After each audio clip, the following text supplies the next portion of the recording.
y salí.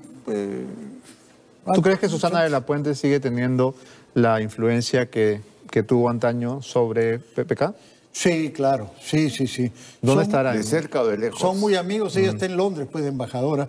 Son muy amigos y en verdad que ella participó muy activamente en la campaña y apoyó incondicionalmente a PPK y trabajaba mucho, era un tractor ahí, empujando cuando incluso las cosas estaban a veces andando mal, ¿no? Bueno, sí, y finalmente, bueno, le dio ese puesto en Londres, ¿no? Claro. Enrique, regresemos a los escenarios que se nos vienen. Es decir, alguna gente pregunta en las redes, una vez que es vacado el presidente, se supone que para casos como este están los dos vicepresidentes, pero estamos ante un escenario en el cual Vizcarra tiene sus problemitas. Chinchero. Vaya problema, ¿no? Lo que le corresponde es asumir la presidencia. ¿Él puede negarse? ¿Él puede decir, no quiero? Mira, los cargos de presidente y vicepresidente, de acuerdo a la Constitución, son renunciables, ¿no es cierto? Y en el caso de la renuncia del presidente pasa por el Congreso. La renuncia de los vicepresidentes es motu propio exclusiva. A sola palabra. Así es. Y mira, la cantidad de vicepresidentes que durante esta etapa democrática han renunciado no son pocos, ¿eh? Recordemos el ejemplo más reciente, Fernando, cuando Alberto Fujimori se va y no vuelve nunca. ¿Por qué no asumen sus vicepresidentes? Porque no lo dejan. O sea, Márquez quiso asumir. Pero ni siquiera le abrieron la puerta del palacio. No, pues la situación política era crítica. Quiero ser presidente, no. No, o sea, yo creo que es prácticamente imposible que Vizcarra... Y él había renunciado antes. Correcto. Había renunciado antes. Que Vizcarra o Arauz culminen el... No, que asuman pueden. Por un ratito. Que culminen el periodo presidencial el 28 de julio de 2021. O sea, por la situación política. Mira, este año y medio de Pedro Pablo Kuczynski, que tenía prestigio, que tenía la votación... Este año y medio que ha durado como 10 años. Mira, esto fue complicadísimo. Ahora, Vizcarra o Arauz, sin respaldo político, sin partido, con una mayoría congresal contraria y agresiva, imposible. O sea, el país no soportaría eso. Lo que podría ocurrir sería un acuerdo político entre el fujimorismo y el que asuma la presidencia Vizcarra, decirle ya, tú haces un gobierno de transición y convoca inmediatamente elecciones. Al estilo Paniagua. Estamos en diciembre. Podemos tener elecciones en abril o mayo, segunda vuelta en junio, 28 de julio, nuevo presidente. Ese sería el mejor escenario, ¿no es cierto? Y ahí quiero preguntarte, Enrique, ¿cuál es el rol del presidente del Congreso? Porque nuevamente, usando el ejemplo de la crisis del año 2000, a Marta Hillebrand le dicen renuncia porque a usted tampoco la queremos y ella dice no voy a renunciar, a mí me tendrán que votar y la votan. La Constitución se pone en la posibilidad de que se genere un vacío de poder. Y dice, si no hay los dos vicepresidentes, que es posible, asume el presidente del Congreso. Ahora, o sea, Galarreta sería presidente de la República. Si es que el fujimorismo quiere. Porque si al fujimorismo le interesa ganar las elecciones, no va a tener de presidente Galarreta, pues. A ver, explícame por qué. ¿Por qué? Porque la campaña va a ser brutalmente y una ferocidad contra el fujimorismo, no le conviene. Es mejor poner un presidente más neutro, más manejable. ¿Un Paniagua? No, Paniagua no era manejable. No, pero no hay un Paniagua ahorita, una figura de consenso en el Congreso. Villanueva. Villanueva, por ejemplo, ¿no? Vitocho no creo, porque Vitocho, que es... Acción Popular va a jugar sus cartas. Está bien, claro. Pero Villanueva puede ser. O sea, estamos eligiendo la... O sea, llega el partido de Acuña a la presidencia. No, porque Villanueva pues está en el partido de Acuña como puede estar en cualquier partido. Es una buena persona. No, claro, pero es que en estas circunstancias a veces acaba siendo presidente accidental el que uno menos imagina. Paniagua nunca imaginó que iba a acabar sentado ahí. ¿Por qué lo pusieron a Paniagua? Porque no tenía un partido fuerte, había entrado con una votación bajísima y no era una amenaza para nadie. Ojo, en ese momento discutieron. Ferrero quería ser presidente del Congreso y se iba a convertir en presidente de la República. Pero Toledo no quería porque no le convenía. En el año 2004, cuando Alan quiere derrocar a Toledo, ¿a quién impulsa la presidencia del Congreso? Cuando quiere vacarlo. Claro, pone a Antero Flores. O sea, no pone a ningún aprista, no le convenía. Claro, entonces, si llegara a ocurrir eso, tendrían que hacer que renuncie a Galarreta, estoy de acuerdo con Enrique, y poner a alguien como Villanueva. De presidente del Congreso. De presidente del Congreso que se convierte en presidente de la República. Se convierte en presidente de la República. A menos que ocurra lo más razonable para todos, que lleguen a un acuerdo con Vizcarra, y Vizcarra diga, ya, yo gobierno 6 meses y hacemos elecciones. Esa sería la mejor solución. Claro. Esa sería la mejor Última solución. para irnos al corte rápidamente. ¿Qué pasa con los ministros? ¿Se van todos? Depende del presidente. Sí. Vamos a ver. Si el presidente se queda, va a tener que reestructurar de todas maneras su gabinete. Pero de pronto el de Agricultura está que cae. ¿No es cierto? Y hay otros que no dan mucho fuego. Pero sí, digamos, tienen que poner su cargo a disposición y esperar si el presidente transitorio los quiere o no. Claro. Así es. O sea que es una gran crisis. Es empezar todo de cero. El presidente que entre difícilmente va a poder gobernar con este gabinete, pues, porque este gabinete de alguna manera no deja de tener una cierta corresponsabilidad en el plano político. Algunos más que otros, ¿no? No, pero es que la Constitución no hace diferencias, ¿no es cierto? Tal vez uno de los problemas del presidente Kuczynski de confirmarse todo esto es que él también engañó a sus ministros. Y si algún ministro lo sabía, debió dar un paso al costado y no lo dio. O sea que, y si algún fiscal lo sabía, debió investigarlo y no lo investigó. Bueno, el Ministerio Público, y continuamos. Tenemos que hacer una pausa. En su línea histórica. Vamos a seguir conversando luego de los mensajes. No se vayan, a saber. ¿Ya escucharon el nuevo villancico de Dimitri? Dicen que ahora la Navidad... Fernández y Fernando Rospigliosi para intentar encontrar alguna luz al final del túnel. Todos coinciden en que Vizcarra está por venir, está viniendo, se está subiendo al avión, ¿no? O saliendo de Canadá, aunque la palabra Canadá tiene un doble sentido peligroso. ¿Qué pasaría si el presidente anuncia que se queda? Si da un mensaje a la nación entre gallos y medianoche, porque hasta ahora no sale, y dice, es todo mentira, voy a demostrarles que es mentira y no ha pasado nada y yo sigo siendo presidente de la República. ¿Qué ocurre? Pero mira, eso es una posibilidad que no tendría más de una semana de duración. Porque si hay pedido de las fuerzas políticas representadas en el Congreso pidiendo la renuncia y no renuncia, automáticamente lo que va a entrar es el juicio exclusivamente ético-político, entre comillas, del Congreso por la vacancia. ¿Cómo funciona esto? ¿Cuál es el protocolo en ese caso? Si el presidente se aferra a su silla y dice, nadie me saca de acá. En esto hay 3 etapas. Primera etapa es escuchemos al presidente, que se defienda, veremos las pruebas de refutación que él presente y si son convincentes. Puede ser que lo sean. Pero si no lo son, se mantiene, entonces se pasa al segundo nivel, que es exigencia de la renuncia. ¿No es cierto? Que el presidente se aferre y dice no renuncio, se pasa al tercer nivel. O sea, pedido por un grupo de parlamentarios, serían 26, para que se le abra el proceso por el inciso segundo del artículo 113, que es el que se refiere a la cuestión de la permanente incapacidad moral. ¿No? Y ahí, como te decía hace un instante, o hace unos minutos, eso no tiene nada que ver ni el Ministerio Público, ni el Tribunal Constitucional, ni el Poder Judicial. Es una decisión exclusiva como atribución del Parlamento, que es el que decide si lo vacan o si no lo vacan. No hay nada que hacer. Fernando, ¿sería insensato que uno de los vicepresidentes asuma en este momento? Porque claramente el Congreso le va a hacer la vida a cuadritos a cualquiera de los dos. Yo creo que nadie querría estar en los zapatos ni de Vizcarra ni de Meche en esta coyuntura. O sea, asumir la presidencia, ponerse la banda en medio de un incendio que no tiene control.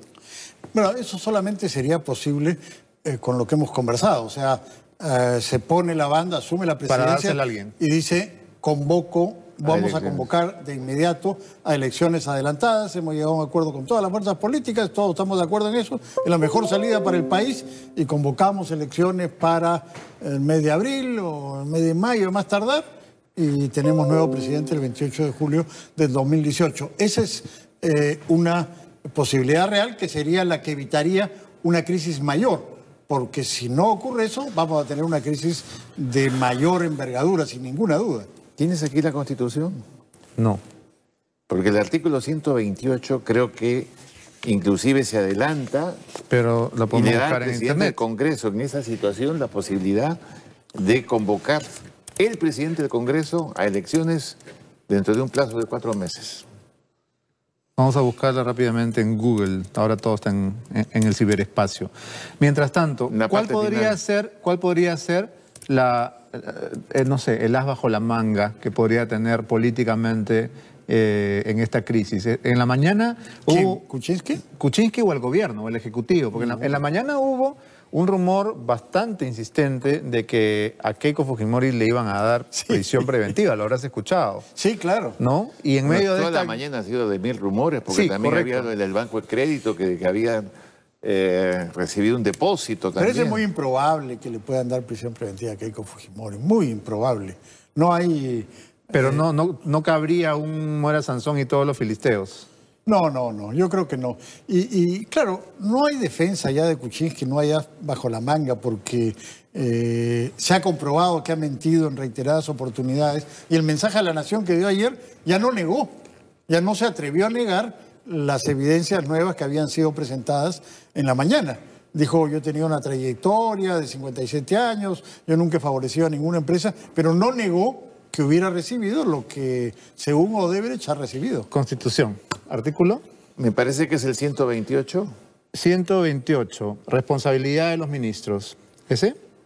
Al final, ¿qué dice? Que los ministros son solidariamente responsables por los actos delictivos o violatorios de la Constitución. Hay otro, entonces. Concurrencia de ministros al Congreso. El 127, después el 126. Acuerdos del Consejo de Ministros. Parte final del 126. Parte final del 126. Los ministros no pueden ejercer otra función pública excepto la legislativa. Los ministros no pueden ser gestores de intereses propios o de terceros. Oye, ¿qué ni es eso? ejercer actividad lucrativa, ni intervenir en la dirección o gestión de empresas ni de asociaciones privadas. Es terrible ese artículo, pues. Es terrible. PPK nunca leyó este artículo. Pero es un artículo que no Los le deja salida. ministros no pueden ser gestores de intereses propios o de terceros, ni ejercer actividad lucrativa, ni intervenir en la dirección o gestión de empresas ni asociaciones privadas. Está frito. Es clarísimo. Es clarísimo. Se ha hecho un silencio, pero sepulcral aquí. No hay salida. eso no tiene salida, pues no tiene salida. No hay ninguna posibilidad de que dé una explicación. Lo hubiera dado, digamos, ¿no? O sea, lo razonable, lo lógico, hubiera sido que si esta información sale a las 11 de la mañana y a las 12 dice es falso, es mentira, lo voy a demostrar. La explicación que tiene que dar el presidente tiene que ser convincente, no simplemente una explicación de circunstancias. De que hay mucho chisme, como dijo en la mañana. Sí, no, pues, el hecho de que no lo haya dado significa que no lo tiene, pues porque si no lo responde inmediatamente, no hay manera de creer que tenga una respuesta razonable. Sí, la verdad es que la coartada de Violeta de decirnos que está acopiando documentos ya a estas horas de la noche. Y aquí hay otro problema. Cae, ¿no? Mira, si él tuviera todos los documentos, le hubiera dicho a la comisión voy el lunes, pero que se dé un plazo hasta el 22. No, eso es para ganar tiempo. Eso es un chiste. No, Eso eso es es para un ganar chiste, tiempo. porque al 22 no llega. No llega, ni de ninguna pues. manera. Y además, ¿en qué situación queda el país? Prácticamente ahora está todo paralizado. O sea, lo que están diciendo es espérense más de una semana mientras nosotros vemos cómo salimos de este lío, ¿no? Eso es absurdo, no tiene sentido. Ahora, ¿cuáles son las consecuencias ya reales, tangibles, consecuencias económicas, de imagen del Perú en el exterior, de inversión, de producción, etcétera, etcétera? Nunca hemos tenido un presidente con tanto prestigio en el exterior. Nunca. Muchísimo prestigio. Muchísimo prestigio. Y siempre ¿recuerdas? más afuera que adentro, inclusive. Sí, los editoriales de los grandes periódicos del mundo, el Wall Street Journal, Felices el de la Washington vida. Post, el New York Times, o sea, The Economist. Nunca hemos tenido un presidente con tanto prestigio y esto, se lo trae abajo completamente. Pero lo que más nos preocupa y nos debe preocupar a todos los peruanos es que esto nos va a afectar. La crisis política influye sobre la situación económica en el sentido de que los inversionistas nacionales y extranjeros se paralicen. Si no hay inversión, baja el empleo, bajan los ingresos y este crecimiento de la economía que teníamos se va a hacer por lo menos más lento. No creo que se detenga, pero se va a hacer más lento y todos nos vamos a ver perjudicados. Pero ahora, ya no hay salida para eso.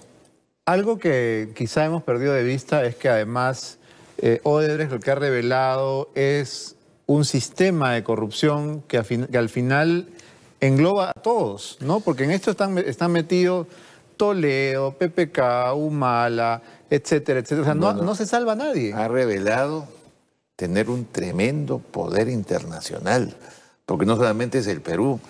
De América Latina creo que son por lo menos 8 países complicados o afectados por el manejo de las operaciones estructuradas. De manera que es corrupción en el Perú, en Colombia, en Ecuador acaba de caer un vicepresidente justamente por Odebrecht. En México están tratando de encontrar una salida. En Argentina, ¿a dónde no está Odebrecht? Creo que por el momento se salvan Australia y Sudáfrica, pero pueden caer pronto también. ¿Pasa algo con la composición del Congreso? Luego de esto, ¿el Congreso queda...? Pero mira, quiero decir algo más. Ese poder Odebrecht también lo está demostrando aquí en el Perú, porque son demasiadas evidencias que en muchos aspectos nos maneja como el titeritero de la función, ¿eh? Dice lo que quiere, cuando quiere, ¿no? Revienta a uno, salvas a otros, y como hay un acuerdo confidencial, no sabemos en qué términos se maneja esta cuestión. A mí me llama mucho la atención que después de meses que nos han dicho esto es pues, confidencial, no podemos dar más información al Ministerio Público, de repente le envían una carta como esa a la Comisión Lavallato. Y el Ministerio Público tiene que correr hoy día. No, y además está claro que esta información ya la tenía la Fiscalía, la tenían las Procuradoras, la tenía un montón de gente. La Fiscalía no creo que la tuviera. ¿Tú crees que no? No, porque si recién se las han dado a la comisión, o sea, como dice Enrique, están manejando las cosas de acuerdo a... O sea, ellos lo que buscan es recuperar su plata, ¿no? Ahora, otra cosa es que no pueden mentir, porque si mienten, en Brasil van presos. Pierden la colaboración. Bien, tenemos que despedirnos. Gracias, Enrique. Gracias, Fernando. No llegó el mensaje. Con nosotros. Mensaje, ahí está. Adelante. A ver, a las 11 de la noche.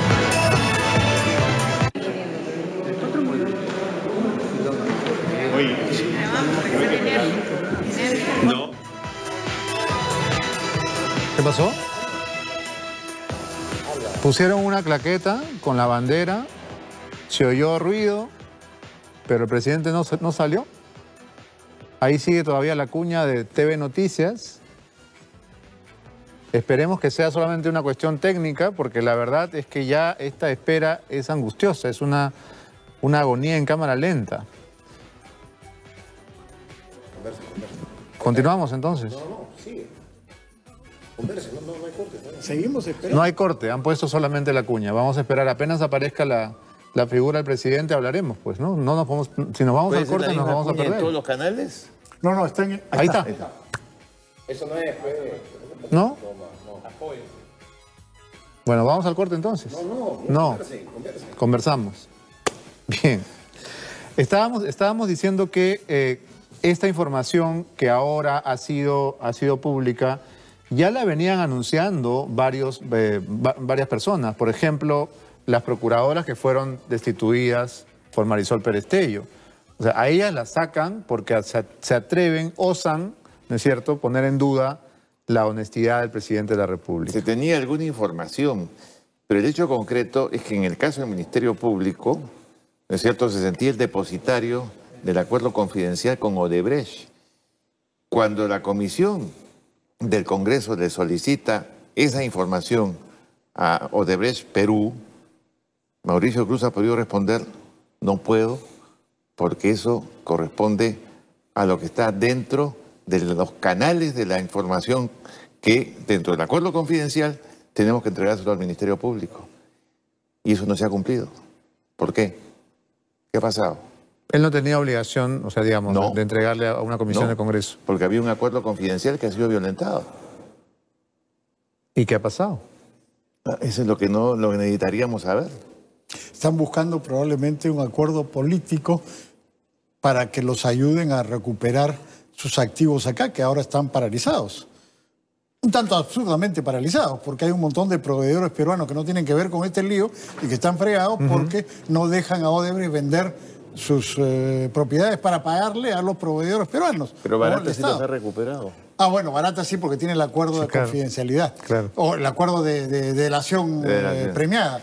Pero ellos deben estar buscando algún acuerdo con alguien, ¿no? Con alguien que tenga poder. Ahora, en la convocatoria a elecciones, esta que habría que hacer una vez que se elija el presidente transitorio, ¿puede tener un plazo perentorio menor? Es decir, ¿hay que esperar hasta julio como mínimo? No, puede ser, o sea, el problema es cómo se organizan las elecciones. Ese es el único no se problema. pueden hacer en una semana. Ah, no, ojalá pudiera, pero no sé, con el sistema que tenemos acá que es tan obsoleto y tan lento, lo mínimo sería abril, mayo, ¿no? Recordemos, Paniagua entra 22 de noviembre y Qué buena memoria, Fernando. Bueno, No me el acuerdo año de noviembre mataron a Elecciones Kennedy. al corto plazo es imposible. Imposible. Imposible, salvo que los padrones estén hechos de tal manera que las elecciones regionales y municipales, que me parece en octubre o noviembre, octubre, puedan ser, o servir, mejor dicho, también para elecciones generales. Pero habría que acelerar el proceso porque si no esto se va a salir de cauce, ¿no? Sí. Ahora, he leído también algunos teóricos de la conspiración, ¿no? Que dicen que todo esto ha sido una celada, ha estado planeado para que Keiko se saque el clavo, ¿no? De la derrota y esta vez sacando en medio a Kuczynski sea presidenta, pero el fujimorismo también está en un momento bien complicado. Digamos, los fujimorismos, ¿les conviene una elección ahorita? ¿Les conviene empezar una campaña cuando la han terminado recién hace año y medio? No necesariamente le convenga, pero sí les conviene lo que se llama transfer de culpa, ¿no es cierto? ¿Qué es? El culpable es Kuczynski, no yo. Ellos creen que es su mejor momento y que pueden ganar. Yo no estoy seguro de eso. Pero otra de las consecuencias es que Kenji ha quedado totalmente triturado. ¿Por qué? Porque Kenji era el aliado de PPK y se jugó por PPK y para se quemó. Sacar a su padre y ahora obviamente ya no va a salir y entonces le van a decir... Sin juego, pues. Se quedó sin juego. Ese PPK debilitado no podría siquiera indultar a Fujimori. No, hoy día, no, imagínate, eso ya sería... Claro, no, imposible. O sea, Kuczynski liquidó a Kenji. Bueno, pero también idea bastante audaz de Kenji pensar que podía ser, ¿no? Sí, demasiado, quizás. Sí. Bueno, el presidente se sigue demorando y tenemos que ir a la pausa comercial. Ya regresamos. Ya llegó la Navidad. Esperando que el presidente se anime y diga algo. Pero la verdad es que este mensaje de poner la cuña, ¿no? de TV Perú y escucharse las voces ahí detrás, porque claramente estaban a punto de salir y pasó algo, es peor, porque lo que refleja es más desorden y más inestabilidad. Es un reflejo del gobierno, ¿no? O de la falta de él. Bueno, digamos de la manera que han gobernado durante este tiempo, ¿no? Y debe ser para él muy duro decidirse a decir renuncio y pedir disculpas, que es lo único que tiene que hacer ahora. Falla técnica no es. Pero, digamos, ¿qué sería lo más digno que podría decir PPK esta noche, Enrique? Yo creo que él va a intentar de todas maneras decir que no se le puede culpar de un hecho que no es cierto porque él, cuando aceptó los cargos, renunció a tener el ejercicio de cargo en esta empresa, lo cual desgraciadamente no lo salva. Lo cual desgraciadamente no es cierto. No, bueno, en el supuesto que fuese cierto, ¿no es cierto? Al día siguiente él seguía siendo presidente del Consejo de Ministros y con esas empresas Negoció. Claro, negoció y se firmaron los contratos. Bien. Con lo cual, inclusive, la responsabilidad de la incapacidad sigue siendo permanente. Bien, ahora sí nos tenemos que ir. Muchas gracias nuevamente por haber estado con nosotros. Escucharemos el mensaje apenas se dé. Ojalá que sea hoy. Lo dejo con ATV Noticias. Hasta mañana. Chao. Esto va a ser... A veces me han contratado para H2 Olmos y yo no era ministro. Son casi 5 millones de dólares. He decidido reunirme con la comisión. De darle un plazo de hasta el día de hoy al presidente de la República para que presente su renuncia